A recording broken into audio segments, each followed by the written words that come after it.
Ja vjerujem da je to stvarno jedan projekat iz onoga što smo razgovarali sa građanima, što dobijamo kao inpute različitih istraživanja, razmišljanja građana, intelektualne zajednice, različitih pojedinaca u Crnoj Gori koji su ugledni ljudi, dakle svijeta koji srećemo svakodnevno, svojih prijatelja, istraživanja i tome slično, da je to ono što je neophodno Crnoj Gori i Crnoj Gori u ovom trenutku. Slušajući upravo takav glas građana, razmislili smo i odlučili da prevaziđemo nešto što je dugo bilo karakteristično za crnogorsku politiku. To su bile različite partijske sujete, liderske sujete i tako dalje. Ko je prvi, ko je drugi, ko je koja partija i tako dalje i tako dalje. Shvatili smo da od takvog koncepta ne možemo mnogo ponuditi Crnoj Gori.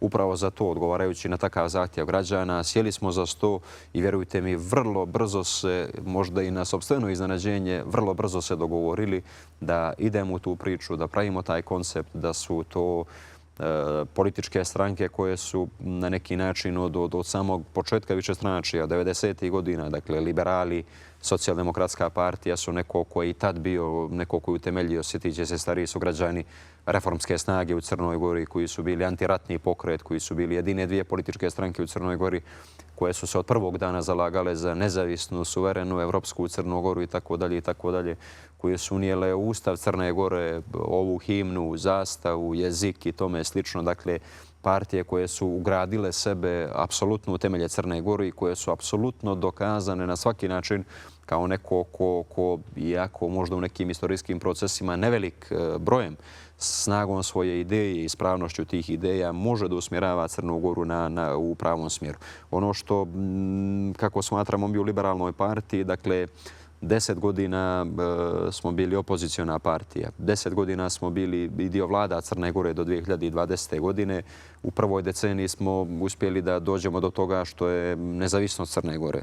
U drugoj deceniji Crna Gora je postala članica NATO-a, što je bio jedan od ključnih ciljeva sve tri naše partije, pa i liberalne partije, i došli u predvorje Evropske unije.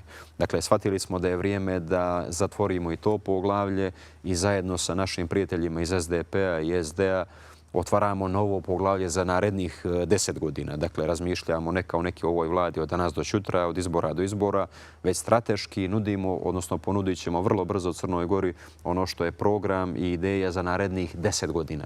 Dakle, gdje Crnu Goru vidimo u narednoj deceniji, gdje Crnu Goru vidimo kao društvo, savremeno društvo, 21. vijeka, društvo savremenih tehnologija, društvo obrazovano, društvo napredno, društvo moderno, društvo bogatih ljudi, društvo ljudi koji će biti otvoreni prema Evropi i tako dalje i tako dalje. Naravno, ne zaboravljajući u svemu tome temelje Crne Gore, crnogorske države, njene građanske i crnogorske supstancije koja ne smije ničim biti ugrožena. I ubijeđen sam, sa puno usta govorim sa ovog mjesta, to da ne postoji na političkoj sceni boljih reprezenata za ovo što sam pričao od ove tri političke stranke. Dakle, Socijaldemokratske partije, SD-a i liberalne partije Crne Gore kao nekoga koje je i etički i moralno, kao možemo u tim kategorijama govoriti u politici, onome što je istorijat partija, koje su stare po 20-30 godina i više, koje su pokazale da su odoljele zubu vremena, koje imaju nagomilano iskustvo svih tih velikih i značajnih procesa za Crnu Goru, a nakon posljednjih reformi u svim partijama, dolaskom novog rukovodstva, odlaskom starih lidera, pokazali smo da smo spremni da se mijenjamo, da idemo u tok s vremenom. Pa evo, ja danas ovdje sjedim i razgovaram sa vama kao predstavnik novog rukovodstva liberalne partije, tako je, vjerujte mi, u SD-u, u njihovom poslaničkom klubu i u SDP-u sa njihovim rukovodstvom i tako dalje. To su mladi ljudi puni elana, energije, modernog i savremenog duha, ali istovremeno vrlo čvrsto utemeljeni u onome što jeste građanska i suverena Crna Gora, i to je, vjerujte mi, vrlo, vrlo važno, jer evo, vidjet ćemo da neko može i da sjedi na čelo crnogorskog parlamenta, ali ako nije utemeljen u takvoj supstanciji, ako nije iznikao sa takvog podneblja, ne može čestitati ni dan nezavisnosti Crne Gore. Tako da je sve to vrlo važno i mislimo da su to temelji na kojim treba da razvijamo jedno moderno, slobodno, srećno društvo u kojem će svaki čovjek moći da nađe svoje dostojanstvo, svoju slobodu, kako se god on zvao, prezivao, koje god pripadnosti bio i tako dalje i tako dalje. Dakle,